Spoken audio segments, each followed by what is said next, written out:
My beloved brothers and sisters, peace, mercy, and blessings of Allah be upon you all. I want you to listen to me very carefully today. What I am about to share with you might be one of the most difficult, yet the most liberating truths you will ever hear. I am not here to entertain you. I am not here to give you comfortable words that make you feel good for 10 minutes and then leave you exactly where you started. I am here to speak to the quiet corners of your heart, the parts that have been whispering, crying, and pleading for so long that you have almost convinced yourself that silence is normal. We are going to speak about the sanctity of your soul, the value of your heart, the dignity that Allah placed inside you the moment He breathed life into your being. And we are going to speak about why you must never ever lower yourself to beg for love from someone who was never meant to be your sanctuary. We live in a world that has sold us a very dangerous story. A story that says love is about sacrifice until you disappear. A story that says if someone treats you poorly, you just need to try harder, love deeper, wait longer, pray more, and eventually they will change. Eventually they will see your worth. Eventually they will give you the kindness you deserve. But I want to tell you something that the Almighty has ingrained in the very fabric of your fitra, your natural disposition as a human being created by a merciful Lord. You were created to be honored, not belittled. You were created to be cherished, not controlled. You were created to walk in dignity, not to crawl for affection. When you find yourself in a situation where you are constantly apologizing for things you did not do, where you are walking on eggshells just to keep the peace, where you are pleading, negotiating, and begging for the bare minimum of kindness from someone who holds your heart in their hands, you are no longer in a relationship. You are in a trap. This is what we call emotional abuse. It does not leave bruises that you can show to others. It does not require raised voices or physical force. It wears down your spirit slowly, quietly, relentlessly, until you start believing that you are unlovable, that you are lucky they are even with you, that their toxic behavior is somehow your fault. My dear brothers and sisters, I want you to look at the life of the Prophet Muhammad, peace be upon him. He was the embodiment of mercy, the walking Quran, the man who forgave his worst enemies, the man who wept for people who threw stones at him. Yet even with all that mercy, he never taught us to surrender our dignity. He never taught us to accept degradation in the name of love. He taught us that a believer is dignified, that a believer knows their worth because they know their Creator. And when someone is continuously tearing down your soul, making you feel small, worthless, and inadequate, that is not a test of your patience. That is a violation of the trust Allah placed in you. Many of you have asked me, in private messages, in crowded rooms, with tears in your eyes, Mufti, I love them so much. How can I leave? How do I walk away from someone I have given my heart to? How do I stop hoping that tomorrow will be different? And I say to you with complete compassion and absolute clarity, love is not a justification for self-destruction. In our faith, we are commanded to be kind, yes. We are commanded to be patient, yes. We are commanded to forgive, yes. But we are also commanded to protect ourselves from harm. We are commanded to preserve our mental, emotional, and spiritual well-being. If a person is a constant source of spiritual and emotional poison, they are not your partner. They are a trial, and the way to handle a trial is not to compromise your boundaries until you break. The way to handle a trial is to seek refuge in Allah, to draw clear lines, and to step away when staying means losing yourself. Begging for love is a losing battle. Why? Because the moment you beg, you have already decided that your value is lower than theirs. You have placed yourself in a position of inferiority. You have handed them the power to decide whether you are worthy of basic human decency. And hear this clearly. If you have to beg someone to treat you with kindness, they have already shown you that they are incapable of seeing your worth. Stop chasing someone who is running away from the light you carry. Stop pouring your ocean of love into a cup that is full of holes. Stop explaining your humanity to someone who has chosen not to recognize it. The Almighty, in His infinite wisdom, tells us to guard our hearts. Why? Because the heart is not just an organ that pumps blood. It is the seat of your faith, the place where your connection to Allah lives, the place where peace is meant to reside. When you allow an emotional abuser to live in that space and constantly cause you pain, you are allowing the sanctity of your heart to be violated. You are inviting chaos into the place where tranquility belongs. It is time to draw a line. It is time to realize that your worth was determined by your Creator, not by the opinion, the mood swings, or the manipulation of a person who is currently mistreating you. You might be thinking, but what if I am alone? What if walking away means facing the world by myself? What if I never find love again? Let me tell you something that I need you to carry with you for the rest of your life. Being alone with your peace, your dignity, and your connection to Allah is infinitely better than being in a room, in a marriage, in a relationship with someone who makes you feel invisible, unworthy, and constantly on edge. When you choose to walk away from an abusive situation, you are not losing a relationship. You are regaining your soul. You are standing up and saying to the world, and more importantly, saying to your Creator, I respect the life you gave me too much to let anyone trample on it. This does not mean you stop being a forgiving person. We forgive for the sake of Allah. We forgive so that our own hearts can be light. We forgive so that bitterness does not eat us alive. But forgiveness does not mean staying in the path of the fire. You can forgive someone from a distance. You can pray for their guidance from afar. You can release the anger and still refuse to hand them the keys to your house, the keys to your heart, and the keys to your peace. Identify the signs. Are you losing your sense of self? Are you constantly questioning your own reality because someone tells you that you are too sensitive, too emotional, too dramatic? Is your joy completely dependent on their fluctuating moods? Do you feel exhausted after every interaction? Do you find yourself making excuses for their behavior to your family, your friends, even to yourself? If the answer is yes, then you need to step back. You need to detach. You need to seek the counsel of people who love you for the sake of Allah and want to see you thrive, not people who want to see you survive in silence. Remember, you are the protagonist of your own story, but Allah is the author. He has written a beautiful path for you, a path that includes dignity, a path that includes peace, a path that includes love that does not require you to shrink yourself to fit into someone else's brokenness. It does not include you being a prisoner to someone else's insecurity, their control, or their emotional manipulation.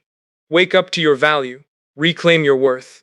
Stop the cycle of chasing, stop the cycle of pleading, and start the journey of healing. Your heart was created to be filled with the remembrance of Allah and the love of those who reflect His mercy. Do not settle for anything less. May Allah grant you the strength to break the chains of toxicity. May He give you the wisdom to recognize your worth.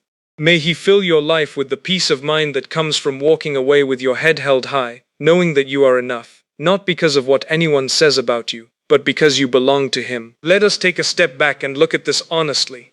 Why do we stay in situations that drain us? Why do we keep returning to people who have shown us again and again that they do not value our peace? The answer is not simple, but it is deeply human, and it is deeply spiritual. We have been conditioned to believe that leaving means failure. We have been taught that patience means enduring until the very end, regardless of the cost to our well-being. We have been handed stories of love that romanticize suffering, that glorify the idea of fixing someone, that tell us if we just love hard enough, pray hard enough, wait long enough, they will finally change. But my beloved brothers and sisters, let me be very clear with you today.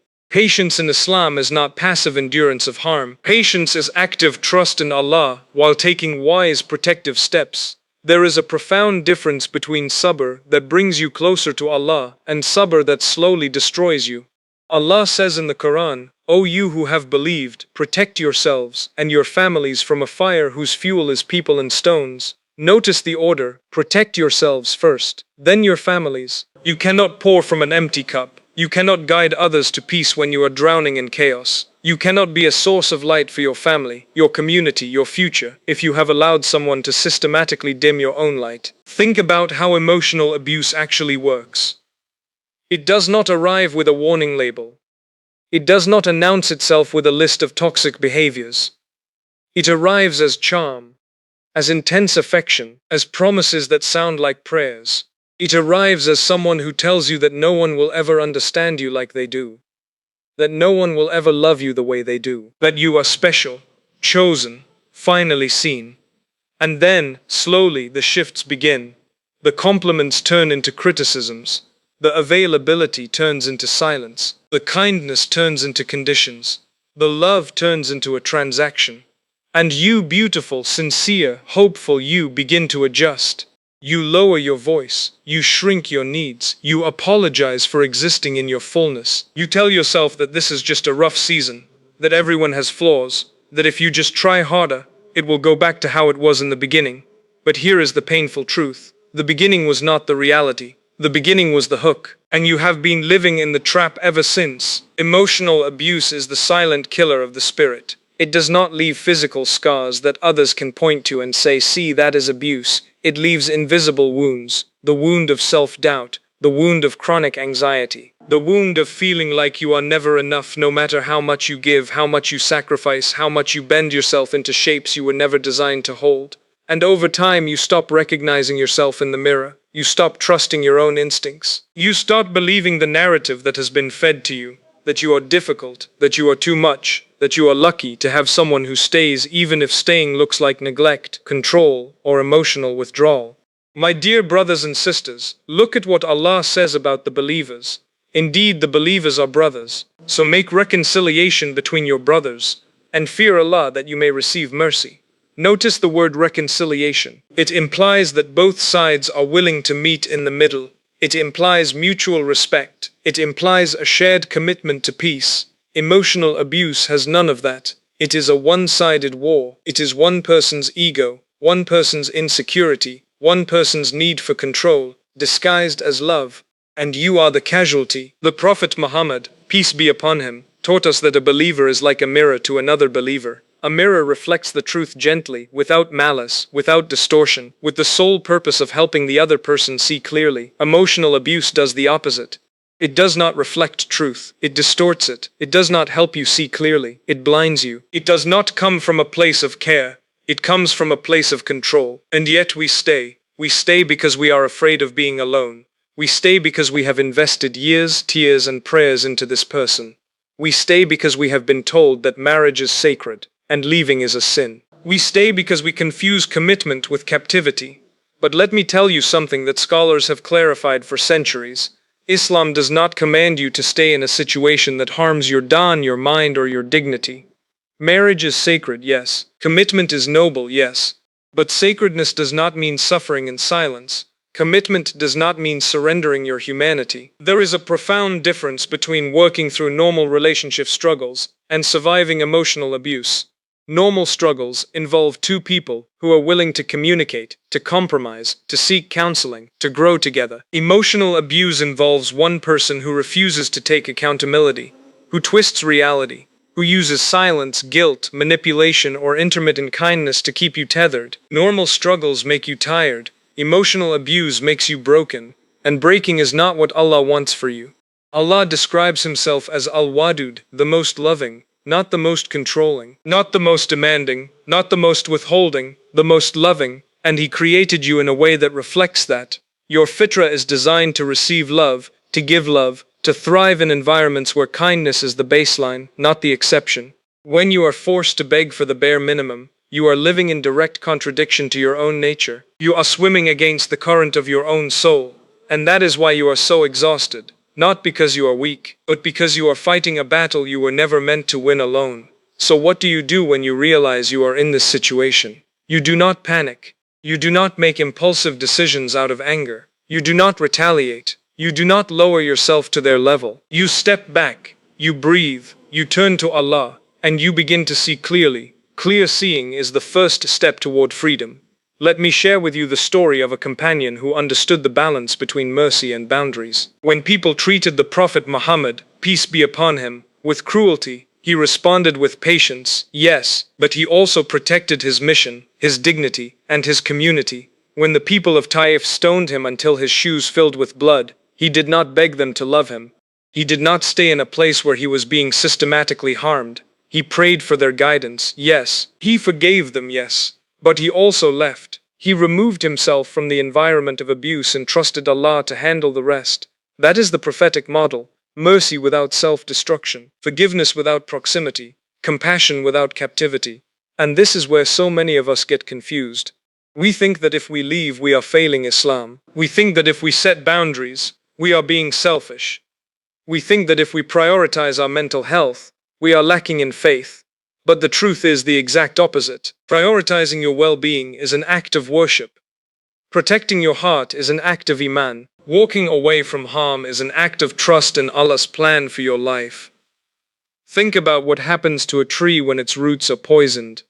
You do not tell the tree to keep reaching deeper into the toxic soil. You do not tell the tree to try harder, to love the soil more, to pray for the soil to change. You move the tree, you replant it in healthy ground. You give it water, sunlight, and space to heal. And that is exactly what you must do for yourself. You cannot heal in the same environment that made you sick. You cannot find peace in the presence of chaos. You cannot rebuild your self-worth while someone is actively tearing it down. And yet we keep trying. We keep hoping. We keep adjusting our expectations until we are asking for crumbs and calling it a feast. My beloved brothers and sisters, I need you to hear this clearly. You are not responsible for fixing someone who does not want to be fixed. You are not responsible for carrying someone who refuses to carry themselves. You are not responsible for loving someone into treating you with basic human decency. Love is not a rehabilitation center. It is a mutual exchange of respect, kindness, and shared growth. When that exchange is broken, staying does not make you noble. It makes you complicit in your own suffering. And Allah does not want you to suffer. He wants you to thrive. Look at the Quranic verse where Allah says, Allah does not burden a soul beyond that it can bear. He is not telling you to endure until you break. He is telling you that He knows your limits. He knows your capacity. He knows how much weight your heart can carry before it cracks. And when you reach that limit, He does not ask you to stay and carry more. He asks you to turn to Him, to seek His help, to take the steps that protect your soul. This is why the concept of istikhara exists. This is why seeking counsel exists. This is why setting boundaries exists. Islam is not a religion of blind endurance. It is a religion of wise action, of proactive faith, of trusting Allah while using the means He has provided. And one of the greatest means He has provided for emotional and spiritual survival is the ability to recognize harm and step away from it. But how do you actually do that? How do you move from realization to action? How do you stop begging and start healing? How do you exit emotional abuse without losing yourself in the process? It begins with honesty. Brutal, unflinching, compassionate honesty with yourself. Ask yourself these questions, and do not rush the answers. Do you feel safe expressing your thoughts, your needs, your boundaries in this relationship? Or do you constantly edit yourself to avoid conflict? Do you feel seen and valued? Or do you feel like a background character in someone else's story? Do you feel energized after spending time with this person? Or do you feel drained, anxious, and emotionally hollow? Do they take responsibility for their actions? Or do they deflect, blame, gaslight, or punish you with silence? Do they celebrate your growth? Or do they feel threatened by it? Do they respect your time, your space, your relationships? Or do they isolate, control, or manipulate you? If your answers lean toward the second option in each pair, then you are not imagining things, you are not being too sensitive, you are not overreacting, you are responding to a real pattern of emotional harm, and your soul is telling you loudly and clearly that it is time to protect yourself. The next step is detachment, not physically, not yet, emotionally. You begin to withdraw your energy from trying to fix them, trying to please them, trying to earn their love. You stop chasing, you stop explaining, you stop justifying your existence. You start observing, you start noting patterns, you start recognizing that their behavior is not about you, it is about them, their insecurities, their trauma, their inability to love healthily. And you are not their therapist, you are not their savior, you are not their emotional caretaker. You are a human being who deserves peace. This is where so many people fail. They try to leave, but they leave emotionally attached. They physically walk away, but their mind is still replaying conversations, still hoping for change, still waiting for the apology that never comes. And that keeps them trapped. True exit begins in the heart, when you finally accept that they are who they are, when you finally release the fantasy of who they could be, when you finally stop betting your peace on their potential. That is when the chains begin to loosen. And then you plan your exit with wisdom, with dignity, with faith. You seek counsel from people who are grounded in Islam and experienced in emotional health. You document patterns if necessary. You secure your financial, physical, and emotional safety. You prepare your heart for the grief that will come, because leaving even a toxic situation involves mourning the loss of what you hoped for. And then you step out, not with anger, not with revenge, but with clarity, with faith, with the quiet confidence of someone who finally understands that their worth was never up for negotiation. And after you leave, the real work begins. Healing. Healing is not linear. It is not a straight path from broken to whole. It is a journey of ups and downs, of good days and hard days, of moments where you feel incredibly free and moments where the grief hits you like a wave. And that is okay. Healing does not mean you never feel pain again. It means the pain no longer controls you. It means you learn to hold your grief without letting it define you. It means you rebuild your relationship with yourself, piece by piece, prayer by prayer, step by step. You reconnect with Allah in a way you may not have before. Because when you stop begging humans for what only Allah can give, you finally turn to Him with open hands. You pray with tears that are no longer about begging someone to love you, but about thanking Allah for protecting you. You read the Quran and feel the words settle into places in your heart that have been raw for years. You make dhikr and feel the weight slowly lift from your chest. You sit in sujood and finally exhale. And slowly, your heart begins to remember what it feels like to be light, to be free, to be yourself. You learn to trust your own instincts again. You learn to set boundaries without guilt. You learn to say no without fear. You learn to walk away from situations that feel off, even if you cannot immediately explain why. You learn that peace is not the absence of conflict, it is the presence of self-respect. And when love comes again, as it will, you will not recognize it as something you have to earn. You will recognize it as something you naturally receive. Because you will no longer be standing in a place of lack. You will be standing in a place of wholeness. And wholeness attracts health. Peace attracts peace. Dignity attracts respect. My beloved brothers and sisters, I want to leave you with this final truth. You are not broken because someone treated you poorly.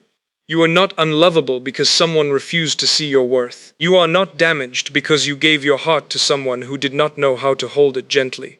You are human. You trusted. You hoped. You loved. And when love was met with harm, you survived. And survival is not failure. Survival is the first step toward thriving.